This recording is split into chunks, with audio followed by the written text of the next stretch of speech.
This next part should be rather quick, but it is where it actually starts to become a bit more challenging. So I do ask that you follow along at your own pace and incorporate what it is that you need to incorporate for your style and technique. The part we're going to be talking about is 3D shapes. It's a natural evolution of what we just spoke in regards to basic shapes. 3D shapes, they become a bit more difficult depending on your level of expertise and experience. When I talk about 3D shape, so we just talked about the square, right? And I'm using a Pentel orange brush pen. Let me zoom in. Perfect. So when we talk about the basic shapes, we have the one we just spoke about. We have the square, triangle, right? I mean the rectangle, and the circle. And of course we can have other basic shapes, right? With more sides. So the hexagon, for example.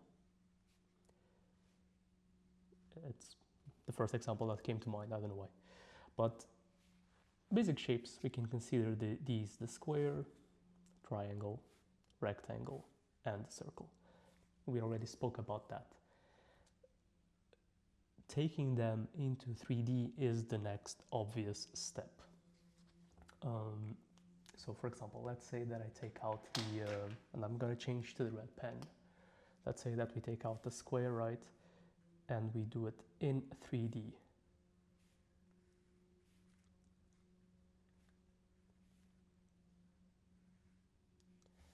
So this now becomes a cube, right? I have my triangle. Now I have a pyramid. Rectangle, right?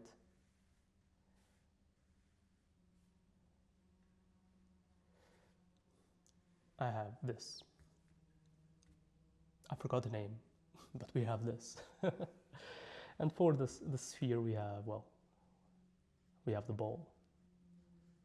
So I just added here the shadow, just it gives, because the ball is going to keep its same shape as a ball regardless. So these are the 3D shapes. And it is very important to be able to master these basic shapes, because for the next step we will essentially be combining them into more complex shapes, into more complex constructions, as we just saw in the example before. So the idea is for you really to practice and perhaps start with a cube, right?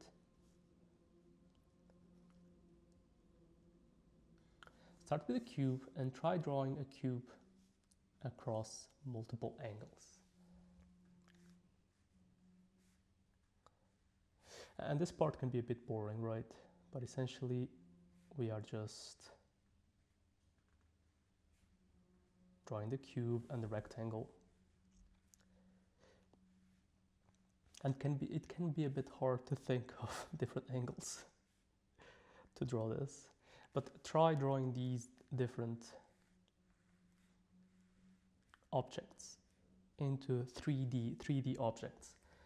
And a great way to do this is, and you probably have this at home, is to take something that has the shape of these basic objects and holding them in your hand. For example, let's take this box.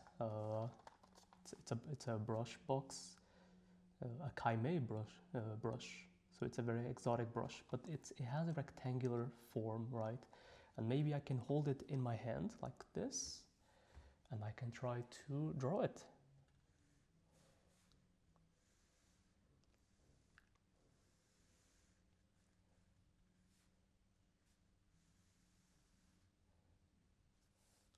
This will help you tremendously.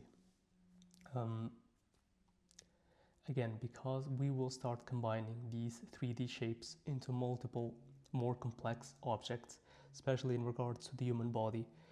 Like I said before, if, for example, we want to draw a head, right? A head is essentially a rectangle. that then we do. And then for the neck, it's like a tube. By the way, I forgot the tube. Tube is very important. So this shape here, or the cylinder, right? The cylinder is very important. And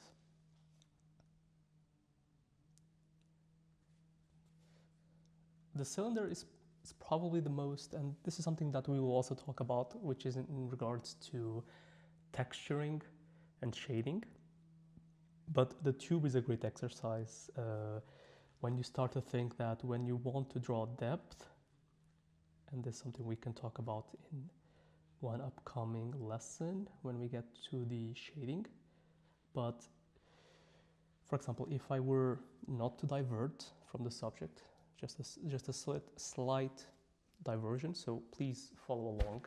If I were to shade, for example, the cube, and I'm going to use a different color, I'm going to use black. It makes sense that any lines of shading, for example, if I were to try to cross etch, they would follow the plane of the object, right? So by following the plane they are essentially parallel to the object, or parallel to the lines.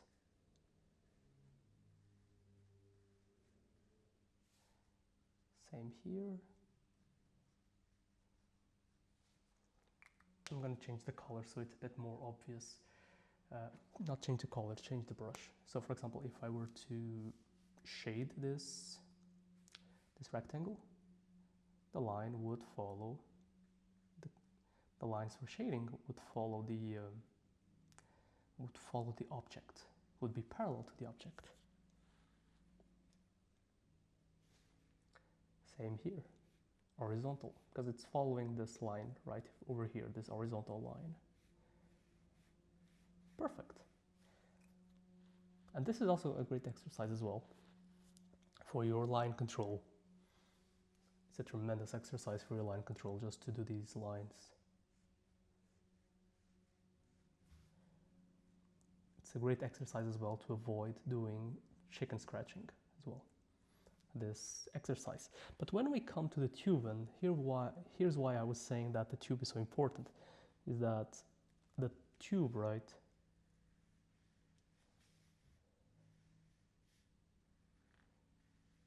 the shape of the object, like this, it's a circle.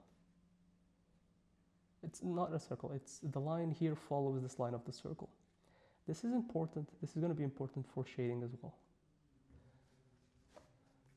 So this is just a slight diversion from the main topic, but also to raise awareness of this, that when you come to objects that are spherical, you need to be mindful of the shape and how any line that you want to do, any shading that you want to do, should follow the line, should follow the shape of the object. This is important.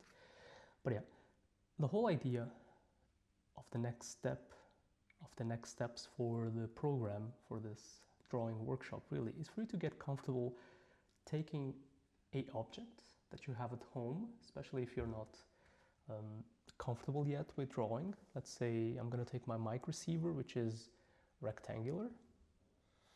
So my mic receiver, it's a square, but it's a rectangle on the side, and I can try holding it at different angles to challenge myself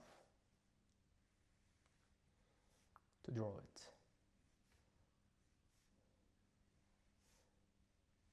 So take objects from your home that are basic shapes and try to draw them at different angles. This will be very important really for any upcoming drills that we're going to do, for any upcoming for the upcoming lessons really, because this is the whole basis of the course. It's getting comfortable with drawing 3D shapes, because then you will take them and be able to comfortably draw in 3D. Let's take our hexagon here. Perfect. Yeah. See you in the next class.